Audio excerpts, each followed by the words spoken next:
I'm excited about what's happening in Atlantic City. That's what you're asking. Like, I'm excited about what's happening in Atlantic City, and I think this is an opportunity.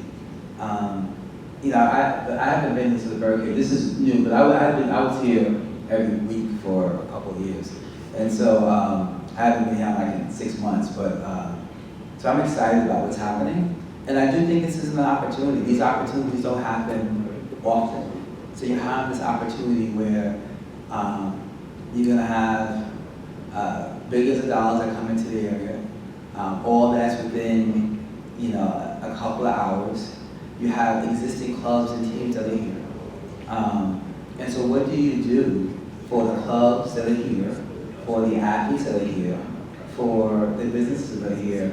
What do we do to make sure that all of that is better in 12 months? And I think that by planning accordingly now and showcasing the attributes of the city and providing the infrastructure even for the athletes and the players,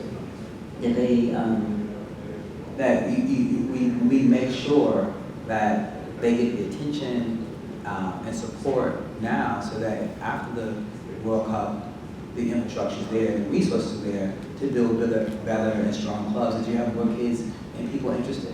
So I think that's what I think is important. I think that there's a lot of kids here who play soccer that probably don't have the resources. The infrastructure is not pay to play. And so how do you create an environment where it's more affordable for these kids post-World Cup? Because I know a couple of coaches over here. They got a beautiful things anyway. Yeah, I think it's important. I think that's what I think the opportunity is. What do you do now, like the World Cup's happening? So do you do clinics during that time? Do you ask players or coaches, do you want us to come down, or other teams to come down to provide clinics and provide support?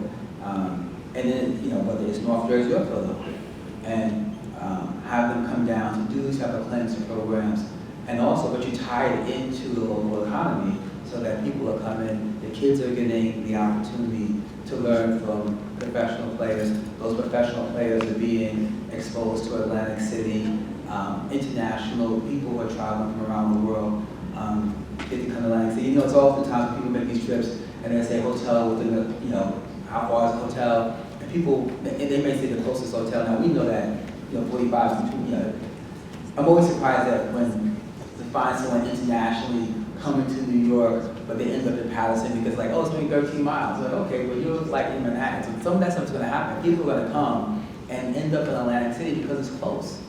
It's a close trip, and they may say, well, maybe I can be at the beach. Maybe that's even part of the marketing strategy. And you're coming to Philadelphia, you're coming to Jersey, but instead of just being in the city, sort of hot in the city all the time, you can actually be at the beach during the off days and you make your way to the game during the days. So it can be a fun, exciting trip for somebody to come to the United States to watch the World Cup, but on the off days, hang out at the Atlantic Ocean. My name is Baye Adofo-Wilson, and I am the managing member and majority owner of the New York Cosmos. Well, I'm really excited to be in Atlantic City. I come down here, my family used to live down here, so it's really important to be here.